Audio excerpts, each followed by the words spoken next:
Well, I hope everybody had a great Christmas. I sure did. And it seems like the older I get, it's not about presents and it's not about a lot of the things that it used to be. And it seems like the smaller the Christmas I have, the more I enjoy it. You know, I don't know what it is about that. But we're continuing our series today with Christmas Angels.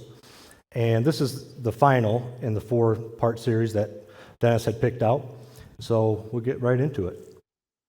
Our focus today, the angel who protected Christmas. Matthew 2:13 and Matthew 2:19, an angel of the Lord appeared to Joseph in a dream. Rise, take the child and his mother, for they had to flee. Well, we're going to need a little bit of backstory on why they needed to flee. Matthew 2:1, now after Jesus was born in Bethlehem of Judea in the days of Herod the king, behold, wise men from the east came to Jerusalem, saying, where is he who has been born King of the Jews? For we saw his star when it rose and have come to worship him. When Herod the king heard this, he was troubled, and all Jerusalem with him. Now you got to understand, it wasn't just 3 magi that were traveling. This is like a caravan that rolled into town. And so it was kind of crazy that he said that the king of the Jews was born, because that's actually what they called Herod. So when Herod heard that, you can understand that he was not liking that. He'd been reigning there for a while. And assembling all the chief priests and scribes of the people, he inquired of them where the Christ was to be born. Now, he's the king of the Jews, but he has no clue about this. So they told him, in Bethlehem of Judea, for it is written by the prophet. In Micah 5:2, it says, and you, O Bethlehem, in the land of Judea, are by no means least among the rulers of Judah. For from you shall come a ruler who will shepherd my people Israel. Then Herod summoned the wise men secretly and ascertained from them what time the star had appeared. And then he sent them to Bethlehem, saying, go and search diligently for the child. And when you have found him, bring me word that I too may come and worship him. Which I know a lot of you know this story, and he had absolutely no intentions of worshiping anybody other than himself. He was actually afraid of his sons, overtaking his position, so he had them killed. He had his wife killed, his father-in-law killed. He was willing to kill anybody that he felt was in his way. After listening to the king, they went on their way, and behold, the star they had seen when it rose went before them until it came to rest over the place where the child was. When they saw the star, they rejoiced exceedingly with great joy. So this was like GPS for these men that were moving. And if you think about it, how certain they were that they traveled 800 miles, roughly 800 miles, to come down to see the king that was born. That would be like us walking from here to Myrtle Beach. I mean, that's with a caravan. So it did take them a while. This is not the next day or in a couple days. This was, by most scholars, say weeks to months before they arrived. And Bethlehem was only about 5 miles outside of Judea. You would think this is, way out there in the boonies, but it wasn't. And going into the house, they saw the child with Mary and his mother. And they fell down and worshipped him. Then opening their treasures, they offered him gifts, gold and frankincense and myrrh. I love it that the first thing they did was they worshipped him. They came in, they dropped to their knees. There was no doubt that this was the king.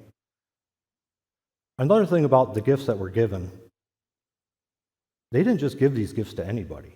Gold was not something that you gave to somebody that was an elite or somebody that was prestigious. You only gave those to a king. The Magi were actually considered king makers. They were king makers. They were the ones that knew prophecy and what was to come. So when they said that the king of the Jews was born, you can imagine Herod was not very happy. He knew that this was going to be a problem. And being warned in a dream not to return to Herod. they departed to their own country by another way. So the Magi, they had a dream. I was discussing this with Dennis last night because it does not say that an angel appeared to him. Okay? Now, I've read up on it, and it says, well, yeah, an angel is what told him that. And me and Dennis were talking about it, and it says in the other two passages that an angel showed up. So why wouldn't they say that in this one? And the Magi were known for having visions and things along those lines, so this might not have been an angel. So if you hear that reference to that, just be careful with that. There's a reason why it does not say that, in my opinion. Now, when they had departed, behold, an angel of the Lord appeared. Well, I'm going to go back real quick because I want to talk about this also. They departed, they didn't want to go back, right? They knew if they showed up, they would have to give an account of what they saw and where they came from. And if they weren't willing to do that, we all know what was going to happen. So they knew their life was at risk. So they took a different way home, 800 miles. Now, when they had departed, behold, an angel of the Lord appeared to Joseph in a dream and said, Rise, take the child and mother and flee to Egypt, and remain there until I tell you, for Herod is about to search for the child to destroy him. And he rose and took the child and his mother by night and departed to Egypt, and remained there until the death of Herod. Now, Herod was doing everything in his power to prevent prophecy from being fulfilled. But what Herod was doing was forcing the prophecy to be fulfilled by forcing Jesus into Egypt and other places because of him searching for him. So it's it'll always be God's will be done. Regardless, you're not going to stop it. It's all going to work out according to his plan. So Herod ended up dying in 4 AD. So at this time, Jesus is 4 years old, roughly, before he's moving. This was to fulfill what the Lord had spoken about the prophet. Out of Egypt I called my son. That's in Hosea 11:1. So again, he's fulfilling prophecy left and right. Angels loving it. He's like, you're helping me on this one. Joseph's not asking any questions. He's got full faith in what he's doing. He doesn't understand why he's going to these places, but you don't question it. He's been right all along. Then Herod, when he saw that he had been tricked by the wise men, became furious, and he sent and killed all the male children in Bethlehem and in all that region who were 2 years old or under, according to that time he had ascertained from the wise men. So I looked this up also. When we think about children being slaughtered, I know a lot of us think about in Egypt, there had to have been thousands that were slaughtered. This wasn't the same. This was, by most scholars' count, about 20 children, roughly, which is terrible in itself for sure. But that was a more remote region of the country, but it was just gruesome. They would take the children and either decapitate them or run them through with a sword, through the heart. So you can imagine just nobody understanding what's going on, and here these soldiers come into town and they're taking babies. I mean, just terrible to even think about. Then was fulfilled what was spoken by the prophet Jeremiah. So again, he's fulfilling prophecy. A voice was heard in Ramah, weeping and loud lamentation. Rachel weeping for her children. She refused to be comforted because they are no more. That's Jeremiah 31:15. Another prophecy, a couple hundred years before. But when Herod died, behold, an angel of the Lord appeared in a dream to Joseph in Egypt, saying, Rise, take the child and his mother, and go to the land of Israel, for those who sought the child's life are dead. I looked up how Herod died also. That was pretty interesting and grotesque. It was something I'd never heard of, and I'm not going to repeat it now, but it's worth after this to look into it. With my children here.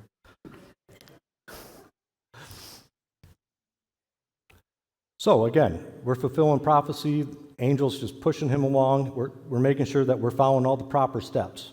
I want to give you a few facts about guardian angels. Are they not all ministering spirits sent out to serve for the sake of those who are to inherit salvation? That's in Hebrews 2:14. So there are angels all around you right now. There's angels doing battle for us. There's millions of angels. They guard people, for he will command his angels concerning you to guard you in all of your ways. Matthew 4:6. At that time, they guard Israel also. Daniel 12:1. At that time shall arise Michael, the great prince who is in charge of your people. The archangel Michael, he is guarding Israel to this day. They guard children. Matthew 18:10. See that you do not despise one of these little ones, for I tell you that in heaven their angels always see the face of my Father who is in heaven. They deliver from lions. Daniel 6:20. O king, live forever. My God sent his angel and shut the lion's mouth. I love that story. It's such a great story of faith. And then we just had, a couple months back, we went through Acts, and we talked about how they were delivered from prison. So in Acts 5:19, but during the night, an angel of the Lord opened the prison doors and brought them out. Acts 12:11. Peter said, now I am sure that the Lord has sent his angel and rescued me from the hand of Herod. Now that's not the same Herod that I've been talking about. That's actually one that's the grandson of Herod. And he was not a great guy either. They deliver you from death. Matthew 2:13. Behold, an angel of the Lord appeared to Joseph. Herod is about to search for the child to destroy him. They deliver us from death. An angel of the Lord appeared in a dream to Joseph in Egypt, saying, rise, take the child and his mother, and go to the land of Israel, for those who sought the child's life are dead. They empower, like in Luke 22:43. And there appeared to him an angel from heaven, strengthening him. This is such a powerful picture. And when you think about an angel ministering to the Lord, in the hours before his crucifixion, it's so powerful. I mean, if the Lord doesn't need, but if the Lord had support from angels ministering to him, we do too, don't we?